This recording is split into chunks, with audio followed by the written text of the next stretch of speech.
We will begin our lecture entitled An Anthology of the Great White Brotherhood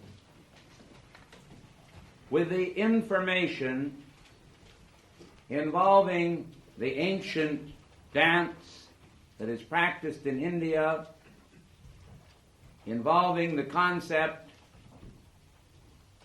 of the beginning and ending of cycles. In that dance, you'll find a concept that has come to the attention of our great scientists as theory. There are many theories involving the birth of the universe. This theory involves what we will call a point of expansion. In other words, as though the universe were like a little balloon, and God was putting air into it, the pneuma, the breath, and then this little portion of cosmos keeps expanding all the time, and the stars go farther and farther apart, and this goes on not till the bubble busts, but until the universe is expanded into enormous light years of dimensions, and then God calls it all back. And each solar system has the planets of that system falling back into the sun. Then the suns fall back into their parent stars, and eventually we have the entire cosmos literally collapsing now into itself. And this is the end of the dance. The way it is, it's the dance of the cosmos, and the way it works is the girl, or the dancer, if it's a man in this case, sits on the platform, and everything is darkened, and we find that the dancer bows his head forward and folds himself almost up into a little ball, signifying withdrawal. Now, this logical beginning and ending of cycles is a more relevant answer to those of us whose spirits are in tune with the universe and with the infinite. We recognize this as having a great deal more validity than the concept that all at once God just sat there, and who is God and who created him, and he just sat there and he said, now we're going to create a world, and that world is going to be the earth, and all the planets and the suns and the stars and all these things are created just to give light to the earth, and for no other reason.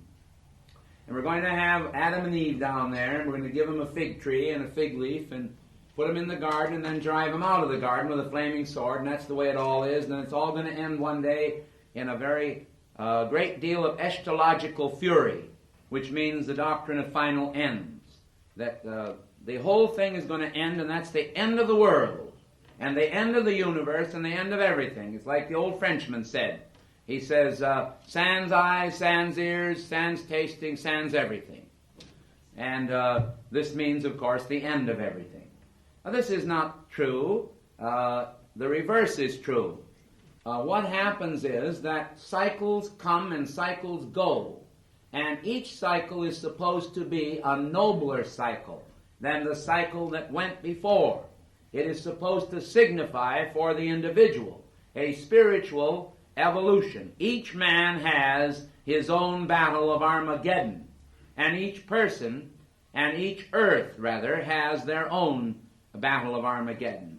And each solar system has this, a sort of a struggle between the forces of light and darkness, because while darkness may be in one sense compared to the Ungrund, as the Germans say, which is the word meaning the uncreated, so each of us are products of both the creation of God, the Spirit, and the creation of self simultaneously. As we pointed out in previous lectures, a man has an idea, or he has a whimsy. It doesn't make any difference. Something is using everybody. Everybody's life is the product of the patterns that they hold in consciousness. And the patterns of consciousness work out very, very manifestly for everybody. In other words, you and I are not only a product of our heredity, we are products of our environment in a very real sense spiritually. And we are often not products at all of our heredity spiritually. Because if we ignore God, are we patterns of our divine heritage then? I don't think so. Because we have superseded this by our own environmental sense. And monkey see, monkey do. Now, it should be understood that there have been instituted by man regulatory agencies. That is to say, bodies of people that are supposed to do a certain thing to protect the people of the world, of a country, of a state, of a city, in such a manner as to protect their health, their welfare, their education. In other words, all the different functions of what life is all about. We consider the police department responsible according to certain capacities, and you consider the health inspector responsible. Let's take, for example, the dishwasher that we had over at La Tourelle, at headquarters. We had a dishwasher that did not heat the dishes hot enough to kill the germs. And as a result, every time any person on our staff had any kind of a respiratory disease or stomach disease, if they ever did, and some of them did, we spread it. And one by one, like little toy soldiers, we all fell down. That is wrong. Someone came along and they said, from the health department, you've got to change this dishwasher. And you've got to put one in that will not carry disease because it will sterilize every dish. And we did. And we stopped that business right then and there. You see what I mean? Now, just as we have regulatory agencies, and agencies that are charged with specific humanitarian and benign functions in this world, so we have a regulatory agency in the cosmos known as the Great White Brotherhood. The Great White Brotherhood did not start with Madame Helena Petrovna Blavatsky or with a Theosophical Society. It did not start even back in the time of Egypt, when Amenhotep IV was under the direction of the Great White Brotherhood and acted under their direction in bringing forth at Tel El Amarna the first monotheistic religion recorded in planetary history by our modern historians. It did not start alone on ancient Atlantis, which I do remember. It did not start on ancient Lemuria alone. In one very real sense, it has been recorded in the inner archives of the Brotherhood that the seat of the Great White Brotherhood exists in the constellation known as the Pleiades. Therefore, we are dealing not with a terrestrial organization, but an extraterrestrial organization of great power and dedication to the cause of humanity. The Great White Brotherhood cannot be joined. No one ever joins the Great White Brotherhood.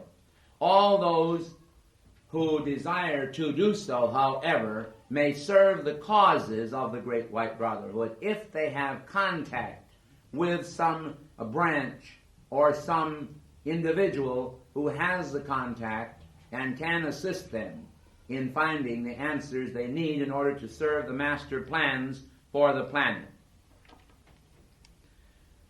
There is one sure way that a man or a woman could become an excommunicated person in the Great White Brotherhood, even after they had been invited to join it and take its most juvenile studies, its elementary studies, and that is to tell someone you were a member. If you ever hear any human being tell you that they are a member of the Great White Brotherhood, beware. Because no one who belongs ever talks about it, even to their own wife. Nor do they talk about it to anyone. Because contact with the Great White Brotherhood is entirely inner. The teachings, the highest teachings of the Brotherhood, are released, however, through organizations such as the Keepers of the Flame Fraternity, when the great masters of the Brotherhood who have ascended are then permitted to admit that they are in contact with the Great White Brotherhood, that they hold some functional office in regard to some outer phase of the Brotherhood. I happen to be telling you the truth because, unfortunately, many people today join, for example, the Masonic Lodge, the Knights of Columbus, Job's Daughters, or anything they want to join. They join these organizations, and I don't mean that everybody that belongs to these organizations is wrong. They are not, certainly not. But the point is, people sometimes join the organizations in order to tell other people, I'm a member of this or that fraternity, and they like to make business connections with people. So they get acquainted with this brother or that brother, and they can in some way or other make a dime that way. That's not the reason why you become associated with the Great White Brotherhood. Now I want to set the record straight. Keepers of the Flame either do or do not have a contact with the Great White Brotherhood according to their own qualifications. In other words, just to actually pay $5 and read the lessons and have a membership card and attend meetings does not absolutely guarantee that you are going to be a member of the Great White Brotherhood.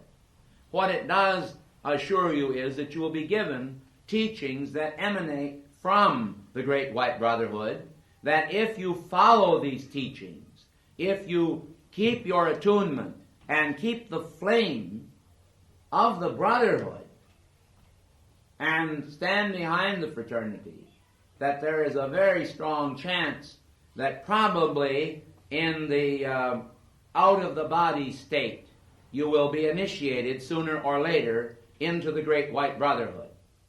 Now, my reason for setting this record straight is because many people have all kinds of human notions about the fraternity and about the association of the Brotherhood. If any organization takes the name the Great White Brotherhood, or as the institution over in Colorado under a man called Doriel took the name and called itself the Brotherhood of the Great White Temple, this doesn't mean a thing. We have in our audience one of our old and faithful, valued members who answered an ad in Fate magazine for the Monastery of the Seven Rays. And when he got into it, after paying a considerable amount of money, and he started the study, he found out, in effect, that it was a voodoo organization and that it taught voodoo teachings and a lot of other things that are certainly not Christ-like and can bring a person under the spell of black magic. Fortunately, he submitted some of this material to our eyes, and we inspected it and checked it over with the masters, and we gave him this information back, and he was glad. But you know something? He knew it before he gave it to us. In other words, he picked it up that it was not correct. There are a lot of organizations in the world today that say they are connected with the Great White Brotherhood. Beware of them. We are very careful in advertising not to mislead the public into the idea that we, the Summit Lighthouse, or the Keepers of the Flame Fraternity, have an exclusive on the Great White Brotherhood. This is an error. If anyone thinks this, I want to set the record straight again today and make sure that everyone understands this. The Great White Brotherhood stands behind the teachings and behind the fraternity as long as the fraternity stands behind the tenets of the Great White Brotherhood. Does that make sense to you? And the same is true of those worthy fraternities that have existed throughout history almost, that have sought to perpetuate certain outer manifestations of the Brotherhood. For example, the Masonic traditions and the Hermetic traditions are to a very large degree parts of the techniques and teachings of the Brotherhood, which are released and were intended to be released to humanity in order to give them the necessary laws so that they could guide their lives correctly regardless of what would happen to the church.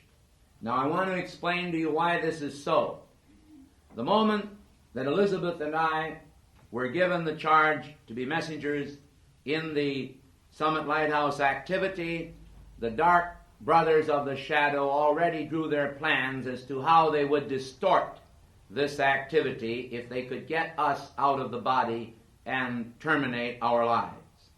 They already were figuring out, plotting and planning how they could twist the concepts, distort the teachings, and that is what they try to do in almost every case.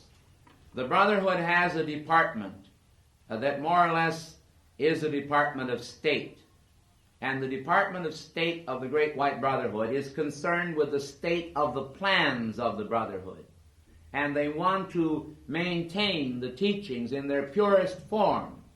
I truthfully tell you today that in my examination and analysis of many, many activities and the teachings they bring, I have found very, very few accurate organizations that actually have a genuine contact with the Great White Brotherhood that can be relied upon under any and all conditions. I want to point out to you that when we first came to the city of Los Angeles many years ago, that at the time we came, the city of Los Angeles was filled that morning with smog. I want to assure you that that smog was so dense and so putrid you could cut it with a knife. Yet, by the time we opened our conference that afternoon, the fog had suddenly, together with the smog, not only disappeared, but they had the bluest day, quote, that they had had in Los Angeles for many, many months. I want to point out that this phenomena has continued and persisted in almost every class of the Summit Lighthouse that we have held in any city in the United States. So much so that several of the motel owners in the city of Colorado Springs have commented to our members, and they say, "Oh, you're having a conference again. Well, we're going to have nice weather for a while." Well, the funny thing about this is that people never seem to be able to recognize the reality of the fact that something is very wonderful in Denmark, you know. In other words, they don't quite realize that there are any strange circumstances or miraculous ones taking place. They just take it for granted. Well, it's a beautiful day, isn't it? Yet, some of our members, an awful lot of our members who have traveled with us into India and all over Europe and so forth, they are very, very familiar with this phenomena, or call it what you want to.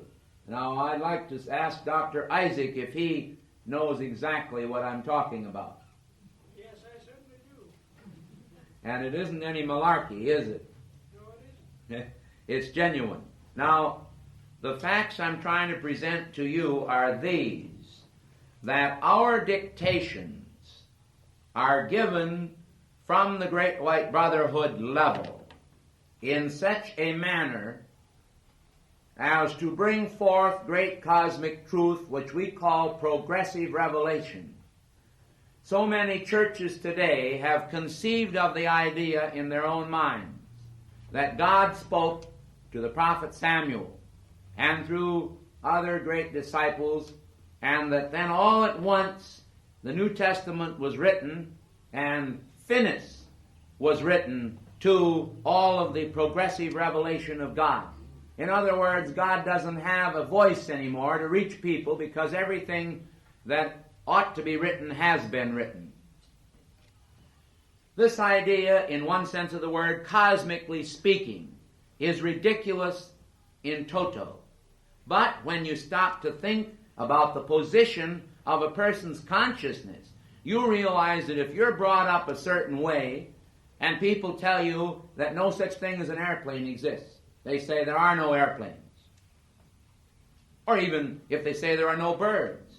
And in the particular part of the country where you live there are no birds, well, you're a little boy and you grow up in that country and there's no birds and you're not looking for them, there's no airplanes. All at once an airplane comes over, what do you call it? See? So whatchamacallit? And so the idea of progressive revelation is foreign to a lot of religious people. They do not understand that the Brotherhood maintains a constant contact with the people on this planet, not through necromancy, not through systems of trance, not through systems of psychicism, not through even spiritualism, but through the recognition that the ascended Christ consciousness, the ascended Master consciousness, is a very real manifestation. In other words, the angels that spoke to the people assembled on Bethany's hill after the ascension of Jesus on that glorious day, there they were watching as their Master suddenly rose into the air and was received by a cloud out of their sight. Beautiful. And suddenly two white-robed men stood before them and said that they should not be troubled, because this same Jesus whom you saw go into heaven will in like manner come from heaven. He had also foretold this. He said, I ascend unto my God and to your God. This then was pointing out not that he and he alone ascended, for he said, I am the way, the truth, and the life. He pointed out that all of us should have an expectancy of our ascension. And this is the culmination of man's goal-fittedness. This is why we are here. We are here so that we can ultimately triumph over all conditions that are less than perfection.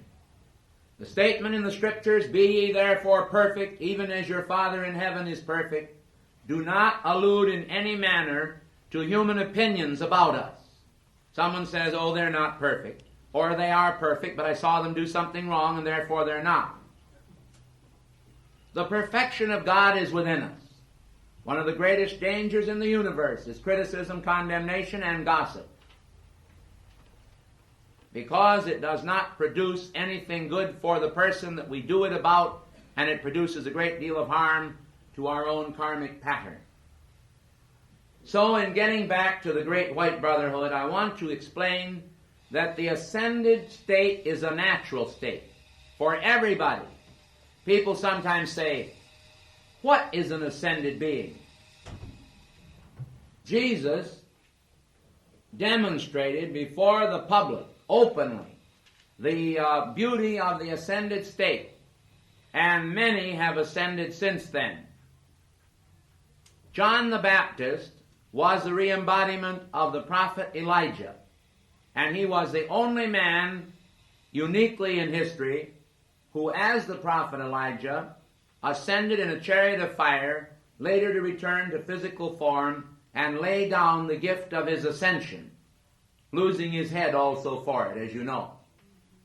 Jesus spoke of him and said that of all the men that were ever born of women, John the Baptist was the greatest, because, you see, the greatness, the uniqueness about John the Baptist was that he ascended and then took the state of a human being again in order to become the forerunner.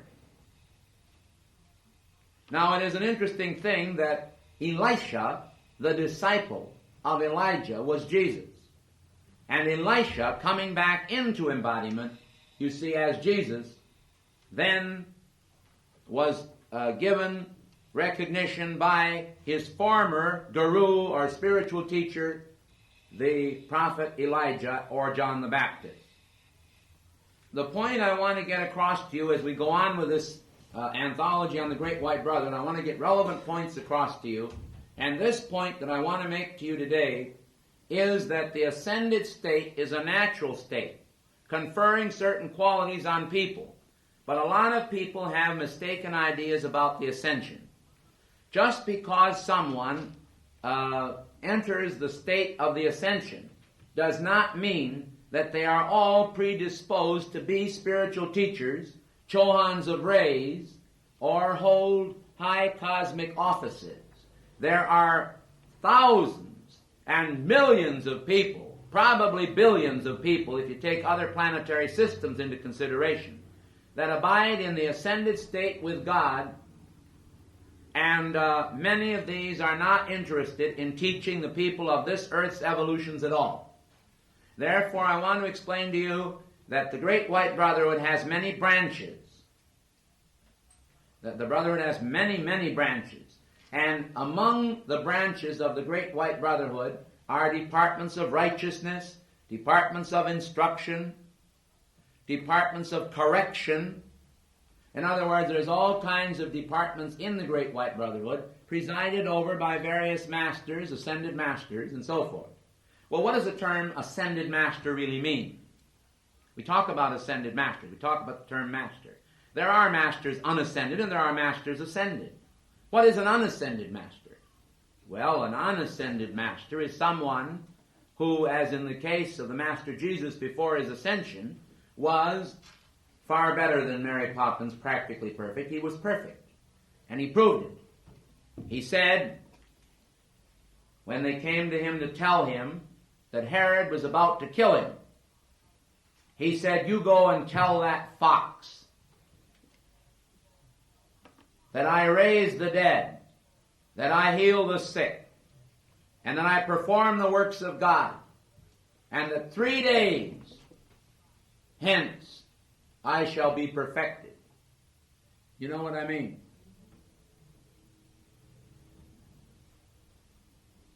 The thing you have to remember is that the perfection is always within us because we were created in the soul image. That inner perfection does not always manifest without fully, because we still have adjustments to make in our own conceptions about ourselves. We hold ourselves sometimes in low repute. Sometimes we hold ourselves in excessive repute. All right, you have the Great White Brotherhood. They exist. They are a spiritual organization. They are behind every single uplift activity upon this planet. I don't know of a single thing that has been ever done of a constructive nature that has not been inspired by members of the Great White Brotherhood or masters of the Great White Brotherhood upon this planet. Consequently, we should do everything we can to work in harmony with the Great White Brotherhood. Now, the Great White Brotherhood has nothing to do with race or with creed, human creed. In other words, the word white doesn't try to separate people from, in other words, the white race, the Negro race. It doesn't do that at all. The word white applies primarily to the nimbus, to the halo, to the aura of human beings. In other words, the average person today who has a lot of substance in their world generally manifests this substance so a trained observer can look at it. I can look at a person and instantly see exactly what they are, what they've done, and even predict in many cases exactly what they will do. But I want to explain how easy it is. Supposing, for example, that you have a person that's extremely intellectual. As a rule, this intellect will take on a golden color in a pure spiritual person, but if it's in a person who's brittle intellectually, in other words, they stand there to criticize everything, the critic will usually have mud in his aura. So you have a dirty yellow color. It's a dirty yellow color. Sometimes, if there's a lot of involvement with self-pity and other feelings, or even a superiority consciousness in some cases, the dirty aura, the dirty yellow color, will take on a sort of a greenish tinge, because the individual often becomes somewhat jealous of other people very easily, and is very easily hurt and very sensitive. Then, too, if a person is, supposing that we have very passionate people, well, they telegraph their passion, if you know what I mean. It goes before them. You see crimson flashes in the aura, and these flashes indicate an unbridled release of animal passions. So people don't really hide at all. And you take a person of great power, somebody that decides that they're going to tackle everybody physically if they have to. They're going to just grab people and say, you've got to do this or you've got to do that, or they're going to dominate people, or they get very pushy. Many times you have blue mingled with black in their aura. But this is a dirty blue and a dirty black. There are all kinds of colors that are in the aura. So when you're talking about the Great White Brotherhood, you're thinking more in terms of the purity of all of the color rays manifesting in the aura. So all you see is a beautiful radiant white, sometimes tinged with a pale violet color. In other words, the aura is beautiful and vibrating. However, as we have tried to explain, the aura does fluctuate. I've seen people have a very beautiful aura and then watch it change, or vice versa. Now the story is told about the late Rasputin, who dominated the empress of the Russias. And I'm speaking now of the Tsarina. When the son, who was a victim of hemophilia, would have an attack of hemophilia, which is a disease where the person bleeds to death. You know what I mean? They take a tooth out, and then the doctor can't stop the flow of blood. Nobody can. Why, the Tsarina would immediately call in Rasputin, who was a renegade priest, a black magician, and a lot of other very undesirable qualities. And he was very difficult to kill, I might add, also. But this man would look like a snake in the grass. He was a terrible-looking man, just terrible. And whenever the Tsarina would call on him, he would look up to heaven, and his face would change from a devilish look of incest and rottenness all the way through him. He would suddenly change till he looked just like a Christ. He would look just beautiful. His eyes would take on a luminosity, and he would appear to be very kind and very benign. And he would gaze away into space for a few moments, and he would say to her, "The boy will be all right. Don't worry." And then he'd go back to the other state. Now, the reason I'm mentioning this is because people, as long as they have residual substance in them, will have to handle that residual substance. The violet transmuting flame, which has been brought forth by Saint Germain, and by our beloved Lord Zadkiel, the Archangel, and by Arcturus, and Diana, of course. All of these have brought forth the violet transmuting flame for the benefit of humanity, as a ritual of forgiveness and transmutative action. Now, this was instituted by the Great White Brotherhood. The Great White Brotherhood has so many branches that it almost frightens me to even start to talk about this because of all the branches. For example, another branch is K-17's Legions. What are K-17's Legions? This is a secret service of the cosmos. And I want to assure you that God has secret service operators in this cosmic secret service under the Great White Brotherhood on this planet.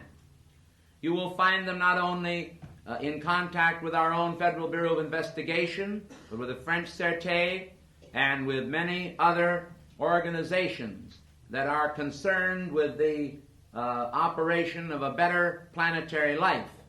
The masters of the Great White Brotherhood, such as K-17, having these operators on this planet, some in the body and some out of the body, get periodic reports, and the reports are laid before the councils of the Great White Brotherhood. A lot of people think that a terrible storm, an earthquake, fire or flood, or something that actually wipes out thousands of people is always a simple act, that just happens that way. In many cases, it is a return of karma to a certain area. Now, I've told some of you of my own experience as an operator under K-17 before I was a messenger, and I would like to explain a little more of this to you. Here in America, I believe living in Los Angeles at times, is a man known to you as, oh heavens, I had his name 1 second ago, Alfred Hitchcock. Alfred Hitchcock, as well as Orson Welles, are both black magicians. Both of them are black magicians. I happen to know this to be true. Alfred Hitchcock is probably worse than Orson Welles. Orson Welles was responsible for the death of people in his expose on the radio of the War of the Worlds many years back. And Alfred Hitchcock, through his psychodrama and some of the writings of horror that he has written, has stirred up tremendous and macabre spirits in people, that where people are already misguided, they sometimes go into the sin of mayhem and other types of carnal acts, just because they pick up the vibratory action that he paints in his writings and in his movies. Now, in the case I'm about to tell you, it was in the state of Wisconsin. There was a man there by the name of Edward Gean. And Edward Gean was unbalanced and insane, but his townspeople did not know it.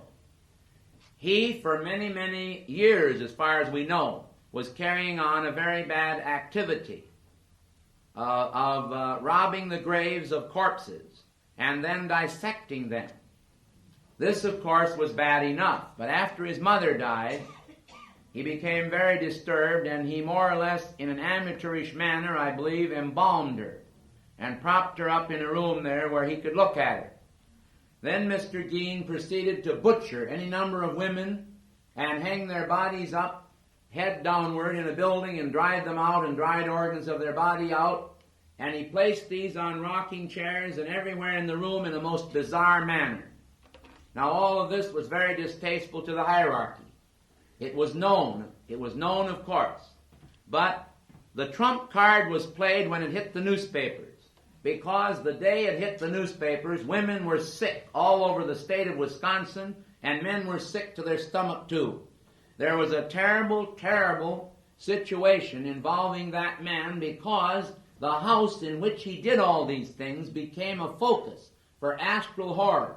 It was like Pandora's box. It became an opening on the face of the world through which the astral hordes poured. And because the attention of the people was put on the horror involved in all of this, it became a colossal and frightful manifestation which the Brotherhood wanted to seal and they wanted to heal. My job then, I was sent into this state with my car. My job was to get a group of fraternal people together to set fire to the building. Well, I went into this area, and I never talked to a single person. I never said a word to anybody. I just drove around silently. Now, please understand, I know exactly what I'm doing, because if I start out from Colorado Springs and I drive to Corpus Christi, Texas, all along the pathway, people join the Keepers of the Flame shortly afterward, and I never talked to any of them. Is this true, Alda? Absolutely. She says, yes, it is. Now, the point is that I knew exactly what I was doing there, because our Brotherhood trained me in this.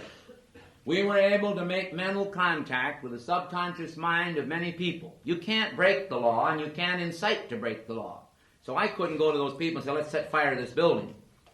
But we could see to it that a purging by fire was in order, and it was done, and the building was burned to the ground in which Mr. Gean had performed all of his terrible acts. He was then committed to an asylum.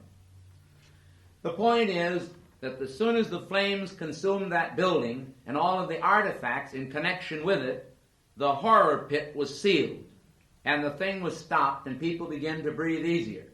Now, those who understand the inner workings of this will realize that this planet is a shadowed planet because there are forces operating on it that are anti-God, anti-Christ, anti-divine. These forces lead many people into strange and devious ways that are a far cry from the reality of Almighty God.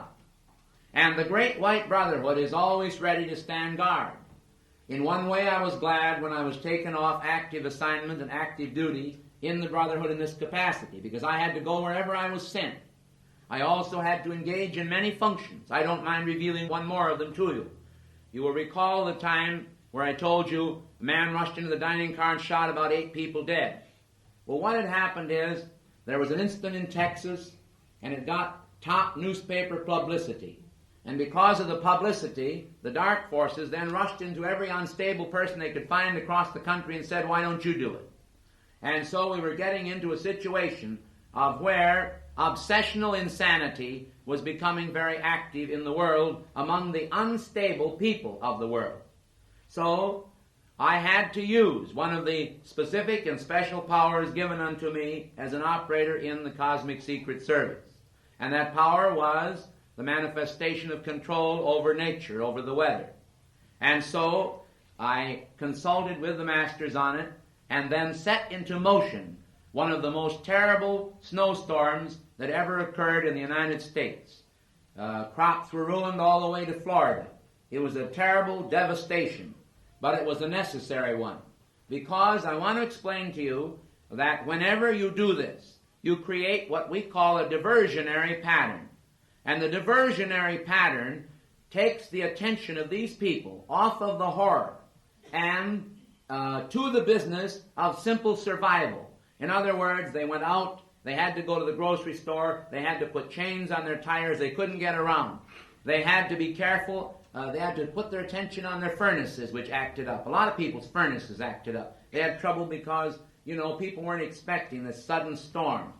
And all of this attention, you see, becomes a preoccupation that takes their mind off the horror they've been reading about, and by the time they've finished the business of fighting the elements, why then you see things return to normal in their own life, and the dark forces are not able to start once again to activate them in the wrong way. I can guarantee to you that every time the newspapers carry a report of a rape, that there are many, many unstable, emotional people who decide, if George can do it, I will. You see what I mean? They read about it, and then they turn around and do it. Now, we know this, and we have long advocated a form of controlled journalism as far as crimes go, because we feel that our national newspapers, from the Great White Brotherhood level, we feel that our national newspapers, television, and so forth, in their manner of reporting, are proliferating most of these problems. In other words, they're spreading it all over the world. The fact that it's gone to Italy now and gone into Amsterdam, most of the bikes of Amsterdam are no longer sickles that are pedaled, they become motorized, and it's nothing to see some very unrighteous things going on even on motorcycles, strange as it may seem. I saw boys and girls carrying on something terrible in Denmark at 3 o'clock in the morning. Of course, you can always ask me what I was doing out at 3 o'clock in the morning.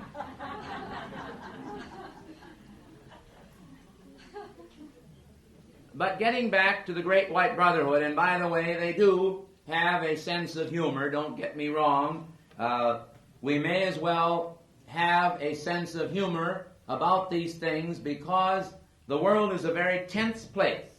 People seek a religious outlet. They want to know the truth of Christ. And I am here to tell you today that one of the vilest and most wrongful things in all the world that has done great despite to our Lord Jesus the Christ has been the fact of the vicarious atonement. I think I can shed a little light on it for you by taking you back to the time of Abraham. Abraham is a type of God. And when Abraham took his only begotten son Isaac out to the altar and laid that child on the altar, before he'd ever laid him there, little Isaac said, well, where will we get the sacrifice, Father? And he said, the Lord will provide. And so, just before he struck the fatal blow in this test, the angel of the Lord said, Abraham, Abraham, don't do it. And so Isaac was set free, and the ram caught in the thicket was sacrificed instead. In reality, you may as well realize that sacrifice was a human concept even in those days. God never required the sacrifices of bulls and goats or the shedding of blood, not then and not now. The real teachings on lost Atlantis, the teachings on Lemuria of the Great White Brotherhood concerning sacrifice, were very marvelous indeed. What had to be sacrificed was the prerogative of free will. People recognized that the free will had to become tethered to decency. In other words, just because I have the free will to take up a stone or take up a knife or take up a weapon and hurt someone is no reason why I should exercise that prerogative. I should be able to bridle myself. I should be able to control myself and to do what is right. Therefore, the old tenets, learn to do well and you shall, was what was taught long ago. The concept of God as the Son of Righteousness, risen with healing in his wings, was exactly the ancient concept. And when the children went to Sunday school, and they did go to Sunday school even back in Lemuria, they used clay tablets on which they had drawn the simple circle for the sun and the rays on those tablets. Subsequently, these were also used in Egypt. But the point was very simple. We did not have the complicated doctrines we have today. And the doctrine of vicarious atonement is such a doctrine. I can assure you that the death of Jesus Christ on a Roman cross was not essential to the salvation of man, because while this may be blasphemous to some people who have been brainwashed by the Christian church through a distorted concept that goes back between 500 and 600 at the time of Theodora and Justinian, the emperor and empress, who distorted much of Christian doctrine by their own direction and order, removing from the testaments, from the scriptures, the training on re-embodiment. Therefore, you should understand exactly this, that God never has and never will require any sacrifice from man except a living sacrifice. And a living sacrifice means that we're supposed to take our life, which we're given free rein over, and say, well, I'm given free rein over it, but I choose you, O God, because you're the best gift life ever has offered to us. I want you because the best things in life are free, and you're the best thing in life. I want to do something for my fellow men. I want to practice the golden rule. I want to live, and I want to do the things that are going to make a better world. I want to use your consciousness and your concepts in art, in music, in all the employment of happiness. I want to make a better world. This is what man can do and should do. The idea that God made a sort of a gambit out of the body of one of the ascended masters, namely his own son, beloved Jesus, that God said you've got to put him up on a bloody Roman cross and stick him up there in order to appease my wrath, is one of the most horrible and hideous concepts that has ever been brought out in the history of this planet. It's almost as pagan as what took place when the little girls used to come to the edge of the abyss in South America over the volcano, and they'd stand there on the sacrificial altar, and someone would take a knife and cut their beating heart right out and hold the beating heart out, and then push their body and the heart and all over the abyss and say, now God's wrath will be appeased. Why, God is not appeased in this manner. The whole idea of following me in the regeneration, the whole idea of the vicarious atonement does not apply to that particular specific of offering yourself to appease God's wrath. Instead of that, people are supposed to offer their life to God. That's what Jesus did. He said, I come to do thy will, O God. And he loved God with all his heart and with all of his being, with everything that he stood for, with everything that he was. The idea of an angry God sitting up here and seeking to destroy humanity and then having him appeased is ridiculous. Now, I'll show you why. Because when Adam and Eve sinned, according to the concepts most people have, death passed on the human race because of the sin of Adam and Eve. Is that right or wrong? That's right. Okay. Now then, when Jesus hung on the cross, according to Christian doctrine, the minute he gave up the ghost, everybody should have been free from the sin of Adam and therefore free from death, and they never should have died again. Right or wrong? If you're going to take that concept. And that is that plain. It's so plain. And yet I can tell you that there are people in this world who wouldn't listen to one single word of what I'm saying. They would consider it the height of blasphemy. Why? Because they have closed their mind already to the facts And this is how the devil has blinded their minds with darkness. Because the beauty of God, the beauty of Christ is in his life, not in his death. His death was very unfortunate. His death should not have happened in many ways. But it was a demonstration of the victory of the Son of God over death. And that was all right, you see. He knew that this would happen. That, to me, is the most significant and wonderful thing that took place, is the fact that he triumphed over death. Therefore, we will too. He has said, fear not him who can kill the body alone, but fear him who can both kill the body and the soul, and afterward cast it into hell. Now, I have thought long upon this subject as a child. I used to ponder and wonder just what was really going to happen, you see, to my own life. I said to myself, well, did God create me with this mind? Did he give me this consciousness? Did he reveal all these things he's shown unto me? And then is he going to put me into the grave? And I realized how very beautiful Jesus' statement was, thou wilt not leave my soul in hell, nor suffer thine Holy One to see corruption. Do you see what I mean? Do you understand? Thou wilt not leave my soul in hell. I realize now that God is not intending that any of us should perish. He said, that as Jesus said, I am come that ye might have life, and that more abundantly. That abundant life is not in the sacrifice of the Master alone, but in our ratification of the reality of that sacrifice by also presenting our bodies a living sacrifice, holy and acceptable unto God, which St. Paul tells us is our reasonable service. Now, I can tell you that St. Paul was a member of the Great White Brotherhood.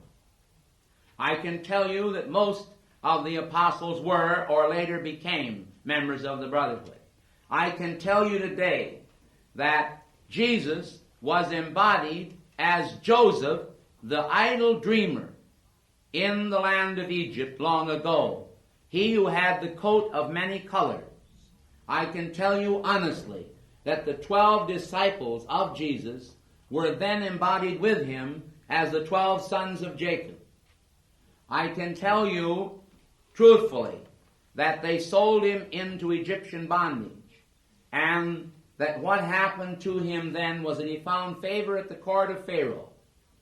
And as you know, great deliverance came to the people of Israel through his hand. Yet we find him much later, now manifesting as Jesus, and speaking one single word to these men who were tax collectors and fishermen and had different tasks. And can you imagine a man going up to somebody today that had a job and saying to them, you follow me? And they're just jumping up right on the spot and saying, okay, here we go. Well, that's what Jesus did, because he had the magnetism and the contact with those people. They already knew him. They were his brothers in the past, and they became the 12 sons of Jacob and the 12 disciples. You have to understand how this works. It's a matter of the panoply of God. I realize this is a bit deep, but it's part of the Great White Brotherhood teachings to reveal to humanity that the sacrifice must always be the human. But Jesus, in his death, showed that the divine was also sacrificing. Do you see what I mean? In other words, this great flaming divine spirit came down and showed that he was sacrificing. Because God, in effect, is in every one of you. And as long as you live, everything you do, you are carrying God with you. And if you do wrong, you're carrying God with you. And you're imprisoning God's divine energy in your flesh. You see what I mean? He is crucified in you. And that is what St. Paul meant when he said, they crucify him afresh and put him to an open shame. How many people today in this world continually do things that are shameful in the eyes of God? Isn't that putting him to open shame before the eyes of men? Isn't that denying him before men? Well, won't he deny them then before his Father? In other words, We are all sons of God. Yet it doth not yet appear what we shall be. But when he shall appear, we shall be like him, for we shall see him as he is. That's what is important. Jesus was a member of the Great White Brotherhood. I know of no master in all the Brotherhood that has ever dictated in this organization, that has ever given a dictation. Not one master that is not a member of the Great White Brotherhood.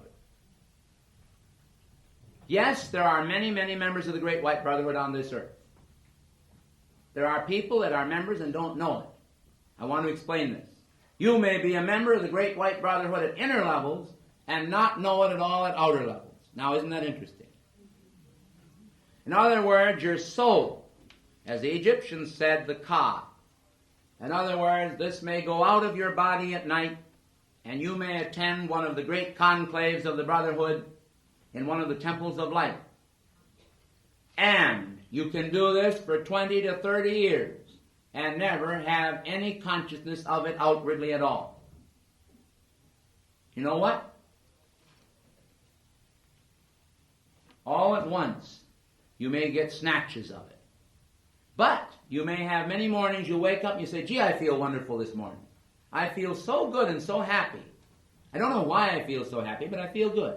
Because you've been to a great conclave, a holy conclave the night before, out of the body. Well, somebody will say, well, if I don't know it consciously, what good does it do me? You are a living soul. You're not just flesh and bones. You're a living soul, and the soul knows. And the soul is what knows the karmic pattern. So the Great White Brotherhood is really a wonderful organization that protects humanity. It releases the perfection of God to humanity. All the archangels are members of the Great White Brotherhood. All the Elohim are members. They're all members, every one of them. And this is not a club. It isn't like belonging to the yacht club. The Great White Brotherhood has tremendous power. Elijah the prophet was a member of the Brotherhood. Why, when you're in the Brotherhood, you can pray, and you get almost an immediate answer of as many thousand angels as you need. And the angels are organized in military legions. Now, I'm telling you, and I mean it, they are organized in military legions. And they have swords, and they're swords of light. I want to tell you what happened one time. I was speaking in New York City, and there was a young man there who was a paid hireling. The woman who owned the sanctuary, lock, stock, and barrel, she was a millionaire in New York. She had an organ in there, and she paid a man who didn't like my dictations, who didn't like me, and who had no use for the activity. And that man was playing the organ. And he did something against Master Moria. And I've tried so hard to remember just what it was, but I forget those things quickly. And you know what happened? Moria was dictating. And all at once, and it scared almost the liver out of me, El Moria turned, and he swept my hand right over, and he pointed at that man. And he told him what he'd done against the light, so don't ever for 1 minute think that the masters don't have power. They have plenty of power.